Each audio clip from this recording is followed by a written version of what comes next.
Om Swastiastu. Perkenalkan, kita dari kelompok 10 akan menjelaskan presentasi PHK. Selanjutnya, perkenalkan, nama saya Kadek Hanna Mandasari, NPM 059. Saya Niputu Tasya Adela Pramesti, NPM 088. Saya Ida Yumade Pratnya dari Manualba, NPM 058. Saya Ida Yunda Septiana Nikara, NPM 057. Saya Kadek Intan Mariani, NPM 067. Selanjutnya, presentasi akan kita mulai, yaitu latar belakang. Pemutusan hubungan kerja atau PHK adalah salah satu hal dalam dunia ketenaga kerjaan yang paling dihindari dan tidak diinginkan oleh para pekerja atau buruh yang masih aktif bekerja. Selanjutnya, rumusan masalah. 1. Pengertian PHK. 2. Tujuan PHK dan resiko beban perusahaan. 3. Mekanisme dan penyelesaian perselisihan pemutusan hubungan kerja. 4. Jenis-jenis pemutusan hubungan kerja. 5. Hak pekerja setelah di PHK. Selanjutnya, penutup. Pengertian PHK. PHK adalah pengakhiran hubungan kerja karena suatu hal tertentu yang mengakibatkan berakhirnya hak dan kewajiban antara karyawan dan perusahaan. Apabila kita mendengar istilah PHK, yang biasa terlintas adalah pemecatan sepihak oleh pihak perusahaan karena kesalahan karyawan. Selama ini, singkatan PHK memiliki konotasi negatif. Padahal, kalau kita teliti definisi di atas yang diambil dari Undang-Undang Nomor 13/2003 tentang ketenagakerjaan, dijelaskan pemutusan hubungan kerja dapat terjadi karena bermacam sebab. Intinya tidak persis sama dengan pengertian dipecat. Selanjutnya, dalam praktek tidak semua pemutusan hubungan kerja yang butuh penetapan dilaporkan kepada instansi ketenagakerjaan, baik karena tidak perlu ada penetapan, pemutusan hubungan kerja tidak berujung sengaja sengketa hukum, atau karena karyawan tidak mengetahui hak mereka. Selanjutnya, yang membutuhkan LPPHI, karyawan merasa keberatan dengan beberapa hal yang berkaitan dengan prosedur PHK. Antaranya, perusahaan atau pengusaha bertanggung jawab terhadap jalannya perusahaan dengan baik dan efektif, salah satunya dengan PHK. Pengurungan buruh dapat diakibatkan karena faktor dari luar seperti kesulitan penjualan dan mendapatkan kredit, tidak adanya pesanan, tidak adanya bahan baku produktif, menurunnya permintaan.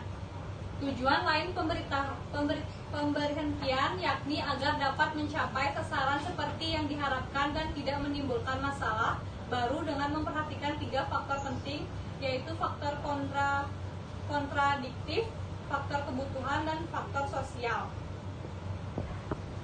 Resiko beban perusahaan. Pemutusan hubungan kerja membawa akibat beban kewajiban pada perusahaan. Meskipun demikian, tidak semua pemutusan hubungan kerja menimbulkan beban kewajiban bagi perusahaan. Ada bermacam-macam kewajiban, antara lain uang pesangon, biaya perawatan di rumah sakit, pensiun, dan sebagainya. Saya akan menjelaskan tentang mekanisme dan penyelesaian perselisihan PHK. Apabila tidak ada kesepakatan antara pengusaha, karyawan, atau serikatnya, pemutusan hubungan kerja hanya dapat dilakukan oleh pengusaha setelah memperoleh penetapan Lembaga Penyelesaian Perselisihan Hubungan Industrial atau LPPHI. Selain karena pengunduran diri dan hal-hal tertentu di bawah ini, pemutusan hubungan kerja harus dilakukan melalui penetapan Lembaga Penyelesaian Hubungan Industrial. Hal-hal tersebut adalah: yang pertama, karyawan masih dalam masa percobaan kerja, bila mana setelah dipersyaratkan secara tertulis sebelumnya. Yang kedua, karyawan mengajukan permintaan pengunduran diri secara tertulis atas kemauan sendiri. Yang ketiga, karyawan mencapai usia pensiun sesuai dengan ketetapan dalam perjanjian kerja, peraturan perusahaan, perjanjian kerja bersama, atau perundang-undangan. Yang keempat, karyawan meninggal dunia. 5. Karyawan ditahan. Yang keenam, pengusaha tidak terbukti melakukan pelanggaran yang dituduhkan karyawan melakukan permohonan pemutusan hubungan kerja. Yang ketujuh, selama belum ada penetapan dari FPPHI, karyawan dan pengusaha harus tetap melaksanakan segala kewajibannya sambil menunggu penetapan. Pengusaha dapat melakukan skorsing dengan tetap membayar hak-hak karyawan. Selanjutnya, perselisihan PHK. Perselisihan pemutusan hubungan kerja timbul karena tidak adanya kesesuaian pendapat antara karyawan dan pengusaha mengenai pengakhiran hubungan kerja yang dilakukan salah satu pihak. Perselisihan pemutusan hubungan kerja antara lain mengenai sah atau tidaknya alasan pemutusan hubungan. Menjelaskan tentang penyelesaian perselisihan pemutusan hubungan kerja. Cara yang pertama adalah dengan perundingan bipartit. Perundingan bipartit adalah forum perundingan dua kaki antara pengusaha dan karyawan atau serikat pekerja. Kedua belah pihak diharapkan dapat mencapai kesepakatan dalam penyelesaian masalah mereka sebagai langkah awal dalam penyelesaian perselisihan. Dalam perundingan ini harus dibuat risalah yang ditandatangani oleh para pihak.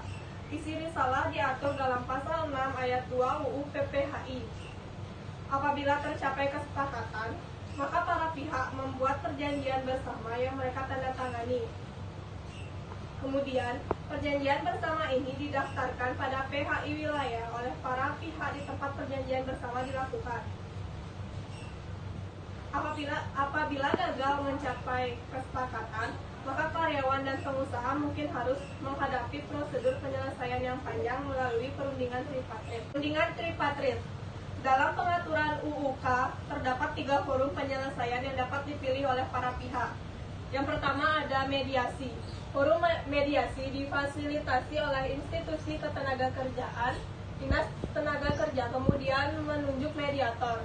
Mediator berusaha mendamaikan para pihak agar tercipta kesepakatan antar keduanya. Dalam hal tercipta kesepakatan, para pihak membuka perjanjian bersama dengan disaksikan oleh mediator. Bila tidak dicapai kesepakatan, mediator akan mengeluarkan anjuran. Yang kedua ada konsiliasi. Forum konsiliasi dipimpin oleh konsiliator yang ditunjuk oleh para pihak, seperti mediator. Konsiliator berusaha mendamaikan para pihak agar tercipta kesepakatan antar keduanya. Bila tidak dicapai kesepakatan, konsiliator juga mengeluarkan produk berupa anjuran. Selanjutnya ada arbitrase. Satu-satunya langkah bagi pihak yang menolak putusan tersebut ialah permohonan pembatalan ke Mahkamah Agung. Karena adanya kewajiban membayar arbiter, mekanisme arbitrase kurang populer.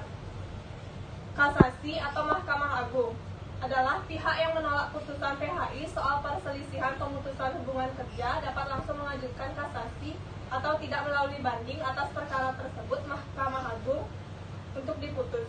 Saya akan menjelaskan jenis-jenis pemutusan hubungan kerja. Yang pertama adalah pemutusan hubungan kerja pada kondisi normal atau sukarela. Dalam kondisi normal, pemutusan hubungan kerja akan menghasilkan sesuatu keadaan yang sangat membahagiakan.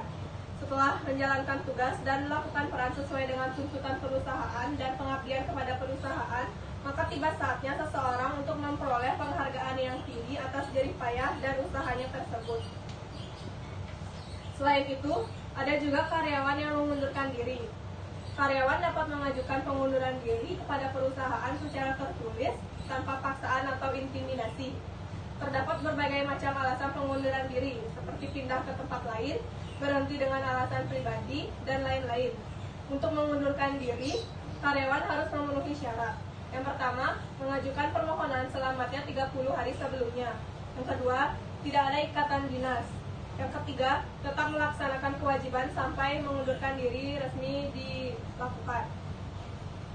Karyawan yang mengajukan pengunduran diri hanya berhak atas kompensasi seperti cuti yang ada, biaya perumahan, serta pengobatan dan perawatan, dan lain-lain sesuai dengan pasal 156 ayat 4. Karyawan mungkin mendapatkan lebih bila diatur lain lewat perjanjian.